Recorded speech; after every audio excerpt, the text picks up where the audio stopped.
नमस्कार साथियों, स्वागत है आपका ज्ञान मंथन इंस्टीट्यूट पर। मॉक टेस्ट नंबर 3 है हमारा ईवीएस का, जिसमें पेडागोजी और आपके जीके स्टेटस के भी क्वेश्चन डाले हुए हैं। तो चलिए शुरुआत कर लेते हैं पहले क्वेश्चन से। एनसीईआरटी की पाठ्य पुस्तकों में पर्यावरण अध्ययन को उच्च प्राथमिकता और स्थान दिया गया है।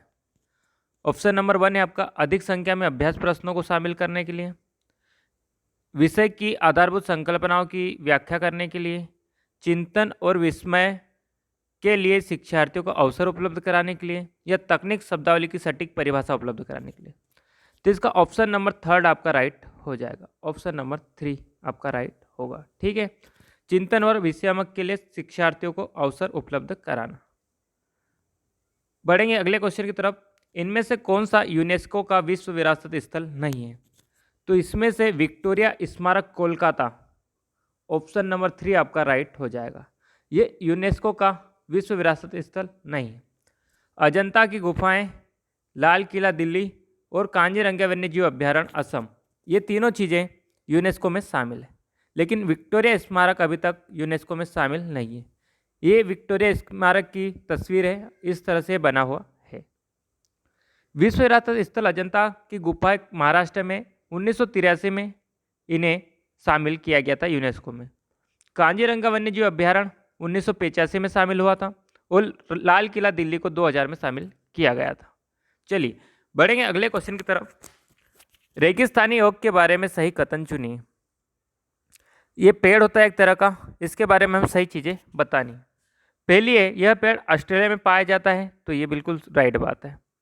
अगला ऑप्शन है आपका, यह विशेष प्रकार की पेड़ जिसकी टहनियाँ जड़ से लटकती है, तो ये बात गलत है।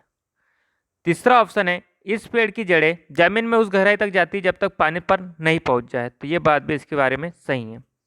इस पेड़ के तने पानी जमा होता है, स्थानीय लोग पतले पाइप से उपयोग कर पानी पीते हैं, तो ये बात भी सही है। ऑप्शन नंबर 1, 3, ए, सी और डी सही है। तो ए सी डी कहाँ दिख रहा है? ऑप्शन नंबर बी में, तो ये वाला आपका राइट हो जाएगा। ठीक है, इस तरह का ये पेड़ होता है। सामाजिक वानिकी का उद्देश्य है, तो सामाजिक वानिका का उद्देश्य क्या है?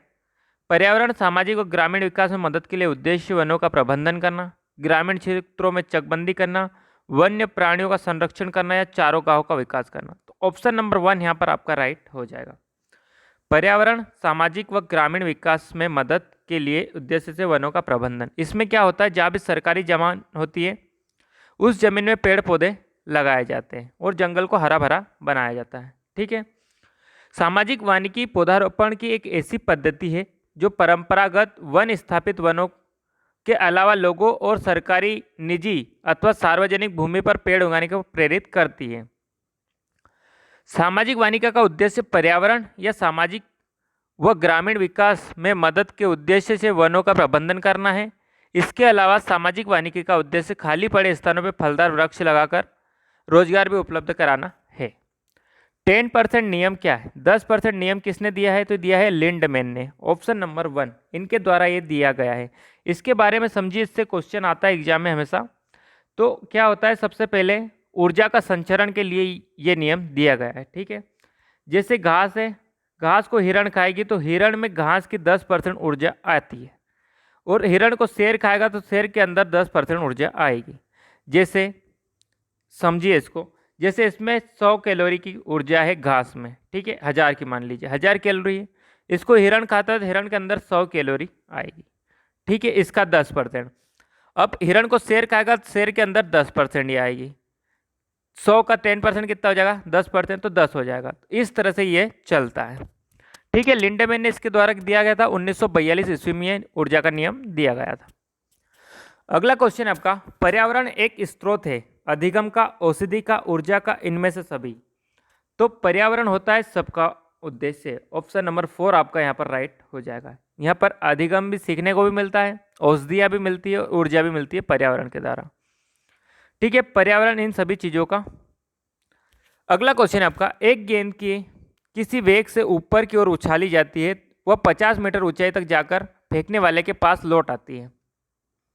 तो इसमें क्या होता है, इसके द्वारा तय की गई दूरी 50 मीटर है, तो नहीं, अगर गई है ऊपर और नीचे भी आई तो 100 मीटर हो जाएगी, तो ये गलत हो जाएगा। इसका कुल विस्थापन 100 मीटर है, इसका कुल विस्थापन 0 है, इसके द्वारा तय की गई दूरी 120 मीटर है। ठीक है, तो ये वाली बात भी इसकी गलत हो जाएगी। ऑप्शन नंबर सी आपका यहाँ पर राइट हो जाएगा। 50 मीटर ऊपर फेंकी गई गेंद पुनः फेंकने वाले के हाथ में आ जाते हैं तो गेंद के द्वारा तय गई दूरी 100 मीटर होगी, परंतु गेंद का कुल विस्थापन 0 हो जाएगा। ठीक है, तो विस्थापन हो जाएगा 0 और उसकी कुल दूरी कितनी हो जाएगी, तो वो हो जाएगी 100 मीटर। बढ़ेंगे अगले, क्योंकि उसने कुछ भी गेंद जहां से गई है वहीं पर वापस आ जाती। ठीक है, ऊपर उछाली और वापस उसी जगह पे आ गई, तो उसका विस्थापन कुछ भी नहीं हुआ है। चलिए अगला क्वेश्चन देखिए। चिपको आंदोलन के जनक गोरा देवी द्वारा चिपको आंदोलन किस गांव में प्रारंभ किया गया था?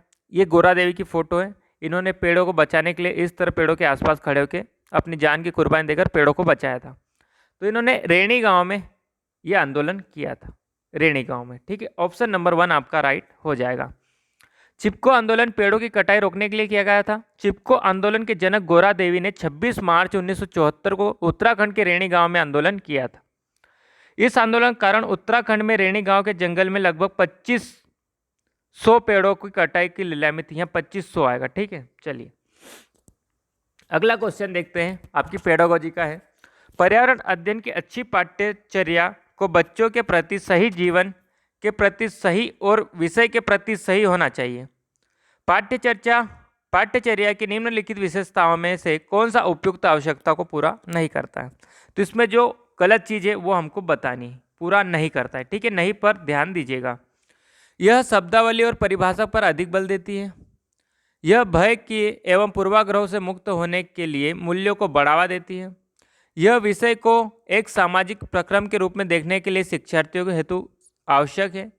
यह शिक्षण अधिग्रहण प्रक्रिया पर अधिक बल देती है। तो इसका ऑप्शन नंबर 1 यहाँ पर राइट हो जाएगा। यह शब्दावली और परिभाषाओं पर अधिक बल देती है, यह विशेषता नहीं है। ठीक है, किसी चीज़ पर बल देना या रट्टा करवाना ये चीज़ें नेगेटिव होती है, तो इन पे हम ध्यान नहीं देते। पाठ्य चर्चा की विशेषताओं में शब्दावली और परिभाषा पर अधिक बल देना नहीं है। यह विशेषता उपयुक्त रूप से पूर्ण सही नहीं है, बल्कि विशेषता है कि पर्यावरण अध्ययन की अच्छी पाठ्यपुस्तक बच्चे के प्रति सही, जीवन के प्रति सही, विषय के प्रति सही होना चाहिए। चलिए बढ़ेंगे अगले क्वेश्चन की तरफ। कुछ जानवर रात में जागते हैं, यह जानवर हर चीज़ को किन रंगों में देखते हैं? तो जो जानवर रात में जागते हैं वो चीज़ों को काला या सफ़ेद ही देखते हैं, 2 कलर में देखते हैं। दिन में जागने वाले जानवर कुछ रंग और देख सकते हैं, लेकिन रात में जागने वाले जानवर सिर्फ काला और सफ़ेद ही देख सकते हैं। हर चीज़ें उन्हें 2 ही कलर में दिखती है। एक विश्व विरासत स्थल एक सीमा चिन्ह होता है जिसे आधिकारिक तौर पर देश के द्वारा स्वीकार किया जाता है। तो विश्व विरासत स्थल यूनेस्को के द्वारा स्वीकार किया जाता है। ऑप्शन नंबर 2 आपका राइट हो जाएगा। यूनेस्को के बारे में थोड़ा सा देख लीजिए, इसका क्वेश्चन हमेशा एग्जाम में आता है। यूनेस्को संयुक्त राष्ट्र शैक्षिक, वैज्ञानिक एवं सांस्कृतिक संगठन का लघु रूप है। संयुक्त राष्ट्र की इस विशेष संस्था का गठन 16 नवंबर 1945 को हुआ था। 16 नवंबर 1945 को फ्रांस, पेरिस में इसका हाई क्वार्टर है। इसका उद्देश्य शिक्षा एवं संस्कृति में अंतर्राष्ट्रीय सहयोग से शांति एवं सुरक्षा की स्थापना करना है, यूनेस्को का। चलिए अगला क्वेश्चन देखिए। निम्न में से किस विधि द्वारा प्रयोगशाला में ऑक्सीजन गैस बनाई जा सकती है? KClO3 को MnO2 के साथ गर्म करके, पानी के विद्युत अपघटन द्वारा, प्रकाश संश्लेषण द्वारा, A और C दोनों के द्वारा। तो किसके द्वारा की जा सकती है? तो ऑप्शन नंबर डी आपका यहाँ पर राइट हो जाएगा। KClO3 और MnO2 के साथ गर्म करके, प्रकाश संश्लेषण के द्वारा। तो ऑप्शन नंबर 1 और सी दोनों राइट होंगे आपके। बढ़ते हैं अगले क्वेश्चन पर। फिर पेडागोजी का क्वेश्चन है आपका। पर्यावरण अध्ययन की पाठ्य पुस्तकों में कविता और कहानियों को शामिल करने का निम्नलिखित में से कौन सा उद्देश्य नहीं है? नहीं पर विशेष ध्यान दीजिएगा। शिक्षार्थियों की कल्पनाशीलता और सृजनात्मकता की योग्यता को बढ़ावा देना, तो अच्छी बात है। विषय में रुचि का विकास करना, सही है। नित्य और एकरस विषय वस्तु को बदलना, इसको रोकते हैं अभी। और शिक्षार्थियों को आनंद और मजा उपलब्ध कराना, तो ये बात भी ठीक है। लेकिन नित्य और एकरस विषय वस्तु को बदलना, ये बात सही नहीं है। ऑप्शन नंबर 3 आपका राइट हो जाएगा। ठीक है, ऑप्शन नंबर 3 इसका राइट आंसर होगा। पर्यावरण दिनचर्या के पाठ्य पुस्तक में कविता और कहानियों को शामिल करने का उद्देश्य यह नहीं है कि नित्य और एकरस विषय वस्तु को बदलाव हो। बल्कि इसका उद्देश्य यह होता है कि शिक्षार्थियों को पर्यावरण समझने में आसानी हो जाए। चलिए अगला क्वेश्चन देखते हैं, पर्यावरण असंतुलन का कारण क्या है। देखिए कितना कचरा इसमें दिख रहा है आपको फोटो में, तो इसका असंतुलन का कारण क्या है। पर्यावरण चेतना का भाव, भौतिकवादी सोच, भोगवादी प्रवृत्ति, इनमें से सभी। तो इसका हमको आंसर देना है। तो यह सभी कारण इसके हैं, पर्यावरण चेतना का अभाव, भौतिकवादी सोच और प्रयोगवादी प्रवृत्ति। चेतना का अभाव लिखा है, ठीक है, अभाव, तो इसके सारे ही सही हैं। पर्यावरण असंतुलन का मुख्य कारण पर्यावरण के संसाधनों का अनुचित दोहन करना है, पर्यावरण प्रति लोगों की जागरूकता कम है, बढ़ती जनसंख्या है, अंधाधुनीकरण हो रहा है, सब बिल्कुल पेड़ काटे जा रहे हैं, इसलिए असंतुलन बिगड़ रहा है। और अप्राकृतिक समस्याएं, असमय, कभी भी बारिश हो रही है, कभी भी तेज गर्मी गिर रही है, ये सभी कारण हो रहे हैं। बढ़ेंगे हम अगले क्वेश्चन की तरफ। एक ताज़ा अंडा शुद्ध पानी में डूब जाता है लेकिन नमक में असंतुलित विलयन में तैरता रहता है, इसका कारण क्या है। मतलब एक अंडा है जो शुद्ध पानी में तो डूब जाएगा लेकिन नमक वाले पानी में ऊपर तैरता रहता है, ऐसा क्यों होता है। अंडे के कवच में स्थित तरल पदार्थ, शुद्ध जल का उच्च घनत्व, नमक के पानी का उच्च घनत्व, अंडे और कवच कैल्शियम का बनाता है जो शुद्ध पानी में हल्का होता है। तो इसका ऑप्शन नंबर 3 राइट होगा। नमक के पानी का घनत्व उच्च हो जाता है। आपने सुना होगा मृत सागर का नाम, डेड सी, जिसमें कोई भी चीज़ डूबती नहीं है, हमेशा तैरती रहती है, तो उसमें नमक की मात्रा सबसे ज़्यादा है, सबसे खारा समुद्र है, तो नमक का पानी क्या है, उसका घनत्व उच्च हो जाता है। ऑप्शन नंबर सी आपका यहाँ पर राइट हो जाएगा। चलिए इतने ही क्वेश्चन थे इस मॉक टेस्ट में जो हमने सारे कर लिए हैं। मिलेंगे अगले वीडियो में, तब तक के लिए धन्यवाद। लाइक शेयर और सब्सक्राइब आप कर दीजिएगा।